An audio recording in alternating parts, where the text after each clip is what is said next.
Yo halo para kupre dimanapun kalian berada, bagaimana kabarnya? Gimana? Semen udah dimakan? Nah, di video kali ini admin akan membawakan alur cerita manga Shinji season 4 lagi nih. Kalau kalian baca manga Shinji season 4, ceritanya itu lebih banyak menceritakan Raja Asura. Karena di Shinji season 1 meninggalkan banyak misteri tentang seberapa besarkah kekuatan Raja Asura.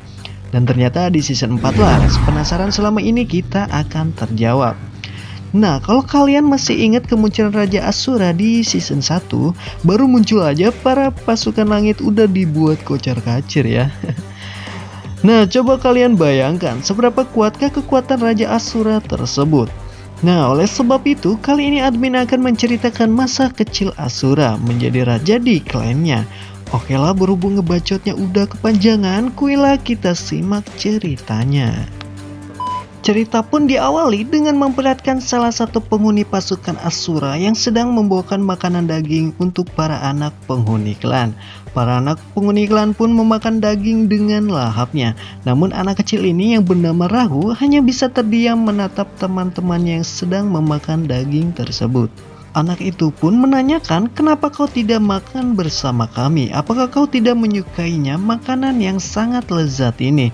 Rahu pun hanya bisa terdiam sambil menatap teman-temannya. Tak lama kemudian, entah apa yang terjadi, teman-temannya pun menanyakan mengapa kau menangis. Lalu Rahu pun menjawab, aku menangis karena sebentar lagi aku akan memakan kalian.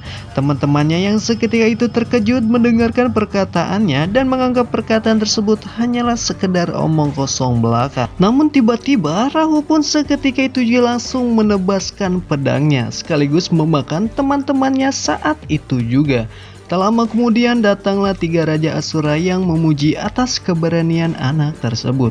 Disinilah awal mula Rahu dimulai dikenal di kalangan sang Raja Asura dan diangkat menjadi salah satu anak spesial yang akan diikut sertakan dalam lomba pertarungan di klan Asura.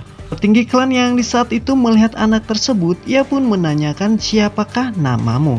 Dan sang anak itu pun menjawab, aku bernama Rahu. Sang petinggi klan pun di sini mengangkat derajat Rahu dan keluarganya dikarenakan Rahu mendapat pujian dari 3 raja dan sekaligus memberikan peringkat 20 atas iblis terkuat di klan Asura. Sebenarnya Rahu sendiri merupakan anak yang sangat baik yang biasa menghabiskan waktunya di ladang demi membantu orang tuanya. Nah, di sini ternyata baru terungkap bahwa alasan Rahu memakan temannya sendiri adalah demi mendapatkan gelar sekaligus mengangkat derajat keluarganya. Karena di klan Asura sendiri semakin banyak penghuni klan yang dibunuh, maka para petinggi akan menaikkan peringkatnya. Setelah itu Rahu pun kembali ke keluarganya untuk bekerja. Sang petinggi pun mengatakan suatu saat kau akan mengerti akan kekuatan dan kejayaan dalam suatu klan. Rahu yang masih bingung dengan kata-kata petinggi itu, ia pun akhirnya meninggalkan tempat tersebut. Singkat cerita, beberapa tahun kemudian dalam arena klan Asura sedang diadakan pertarungan dengan misi memperebutkan gelar raja keempat Asura yang baru. Terlihat salah satu kesatria klan yang bernama Wusa memenangkan pertandingan tersebut. Wusa merupakan kesatria peringkat 14 di klan Asura saat ini. Walaupun menduduki peringkat 14, kekuatan Wusa tidak bisa diremehkan. Terbukti dalam pertandingan tersebut, Wusa dengan mudahnya memenangkan pertandingan tersebut. Kembali ke arena, sang petinggi menanyakan kepada para kesatria, apakah tidak ada yang berani maju untuk melawan Wusa? Jika tidak, Wusa akan dipilih menjadi sang raja klan Asura berikutnya.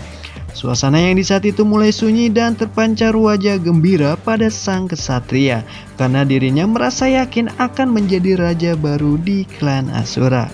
Tak lama kemudian datanglah kesatria Rahu yang mulai tumbuh dewasa. Sang petinggi pun mengingat kembali bahwa anak tersebut adalah Rahu, sang kesatria peringkat 20.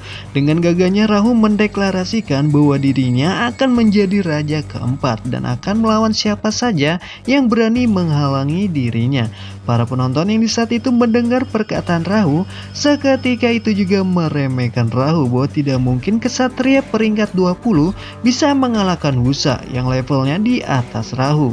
Tak lama kemudian pertarungan pun berlangsung selama 10 hari lamanya. Rahu mengalahkan semua kesatria yang berani menghalanginya. Dan akhirnya Rahu pun mengalahkan semua kesatria tersebut. Para petinggi yang menyaksikan pertandingan itu saat itu juga menyimpulkan bahwa Rahu memiliki kekuatan yang setara dengan raja ketiga di klan Asura. Dan di sini awal mula Rahu menjadi kesatria di klan Asura sekaligus diangkat untuk menjadi pemimpin raja baru keempat di klan Asura tersebut. Nah, begitulah awal mula Rahu menjadi raja di klan Asura. Sebenarnya di manganya sendiri tidak dijelaskan secara detail awal mula Rahu datang untuk mengikuti pertandingan. Dan di sini terlihat Rahu lebih sangar gitu ya. Sedangkan di masa kecilnya sendiri Rahu itu lebih terlihat murung dan lebih terlihat ya anak-anak baik gitulah. Menurut admin sendiri mungkin keluarganya itu ya dibunuh oleh orang-orang Asura dan menjadikan Rahu itu terpancing untuk menjadi kuat. Ya ini dugaan admin doang loh, ya ibaratnya benar atau tidak ya sutradara kali ya yang tahu jawabannya. Film Kuproy undur pamit dan jangan lupa ngemil semen.